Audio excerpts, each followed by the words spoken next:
ఈరోజు 21 ఏళ్లకే ఎమ్మెల్యే చేయాలి అని చెప్పి నేను అడుగుతా అని చెప్పి నువ్వు అన్నావు.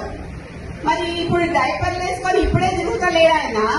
నువ్వు నెక్స్ట్ 2 ఏళ్ళకి మళ్ళీ సీట్ ఇస్తానంటే ఏంది? ఎక్కడి నుంచి ఎక్కడికి పోతున్నామని అడుగుతున్నా నేను ఇవాళ. నువ్వు ఒకసారి ఒక మాట మాట్లాడుతావు, ఒకసారి ఒక మాట మాట్లాడుతావు.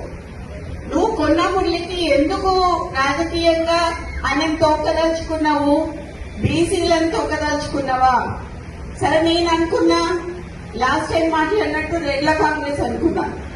అక్కడేమో సంగారెడ్డికి పోయినప్పుడు నిన్న అక్కడ జగ్గారెడ్డి గారికి ఏమో అధిష్టానం చెప్తుంది అని చెప్పిండు. ఇక్కడికి వచ్చేమో రేవంత్ ప్రకాష్ రెడ్డి టికెట్ ఆయన్నే ఇచ్చినట్టు చెప్తాడు. ఇక మన 119 నియోజకవర్గాలకు కూడా నువ్వే ఇయరాది అయిపోతుంది.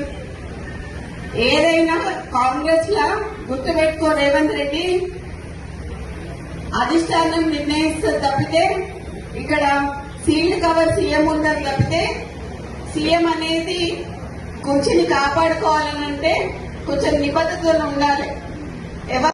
ఈ రోజు నేను అదే అడగదలుచుకున్నా. నీతో పాటు ఒక పొంగు ఉన్నది. ఆ పొంగు ఎక్కువసేపు పొంగదయ్యా పోతుంది. మరి నువ్వు ముఖ్యమంత్రివా ఆయన ముఖ్యమంత్రి కూడా తెలుస్తలేదు. ఇక్కడ మొన్న హైదరాబాద్ లో ఇంద్రమ్మ ఇల్లు ఇచ్చేటప్పుడు హైదరాబాద్ లో ఆయన పొంగు పోస్టర్లు వేసుకున్నాడు. మరి అక్కడనే హైదరాబాద్ ఇన్ఛార్జ్ అయిన పొన్నం ప్రభాకర్ గారి ఫోటో వేయలేదు. అంటే బీసీలంటే అంత చులకనా మీకు?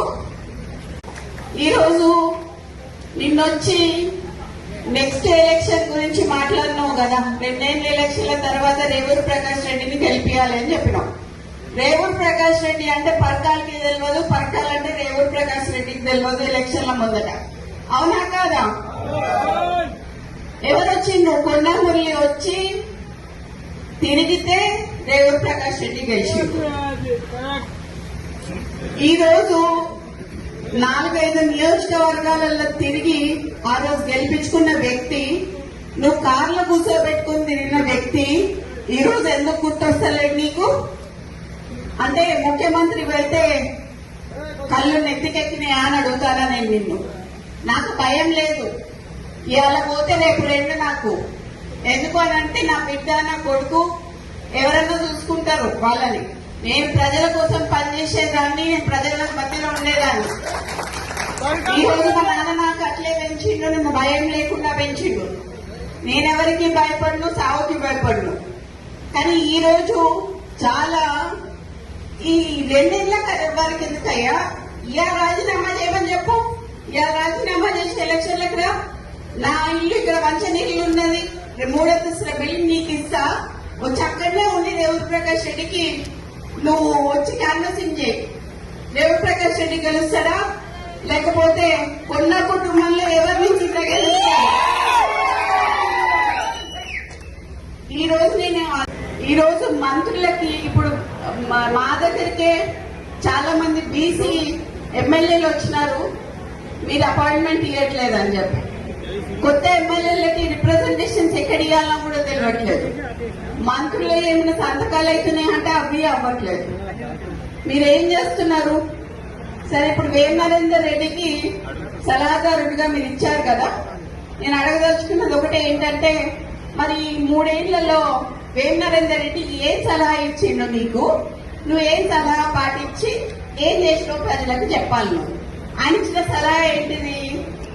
నీ తమ్ముడు ఒక షెల్ కంపెనీ పెడితే 200 కోట్ల ఆస్తి ఉన్న ల్యాండ్, గవర్నమెంట్ ల్యాండ్ నువ్వు దారదత్తం చేసావు నీ తమ్ముడికి.